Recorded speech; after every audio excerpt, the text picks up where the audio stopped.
I'm in different photography groups on Facebook, and to my surprise, people are still discussing, some arguing, about what tariffs are and how they work. I have a story of my own to contribute to the conversation, and I'd like to share it with you. A handful of years ago, I bought this, a Rolleiflex 2.8 GX. I have to get this out of the way from the beginning. It's a spectacular camera, and I don't regret the purchase for a second.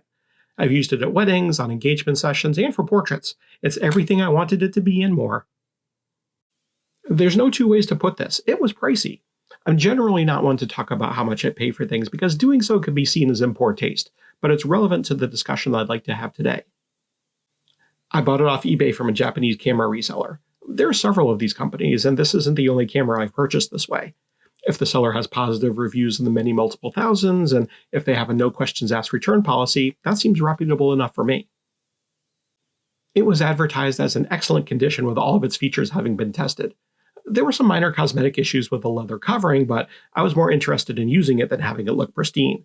So as long as it functioned the way it was supposed to, I would be happy. My wallet was a little lighter after forking out $3,000 plus shipping, but a week later I was a very happy recipient of this amazing camera. When I knew it was on its way, I placed an order of B&H for some 120 film, and when I had both in hand, started making photos with it. 2 months later, I received a certified letter from US Customs with a bill for $30.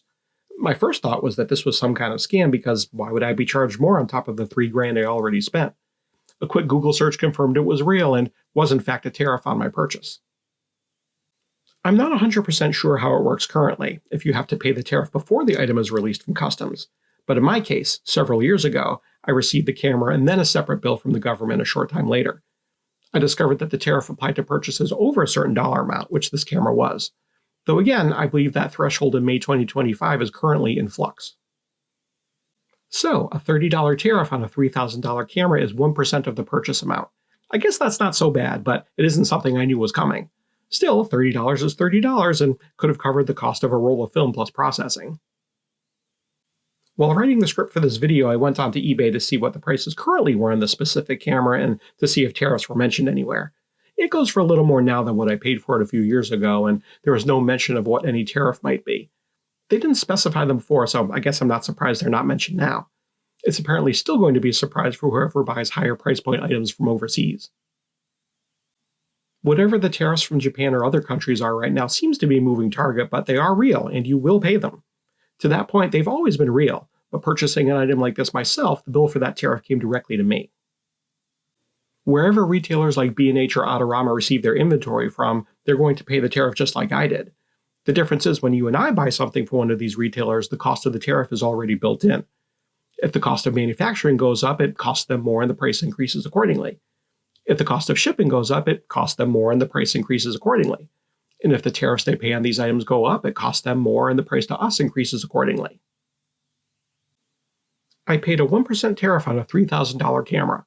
If it suddenly became a 10% tariff, I would have spent $300 more for it. If it were a 25% tariff, I would have spent $750 more. And if it were a 100% tariff, I would have spent an additional $3,000 for it, doubling the original purchase price, making it a $6,000 camera. I don't know about you, but that's well outside what I would want to pay for this camera, as great as it is. If there's a system in place to let you know how much the tariff is going to be, at least you would be able to make an informed decision before ordering, but I genuinely don't know how that works right now. This kind of price increase is no joke.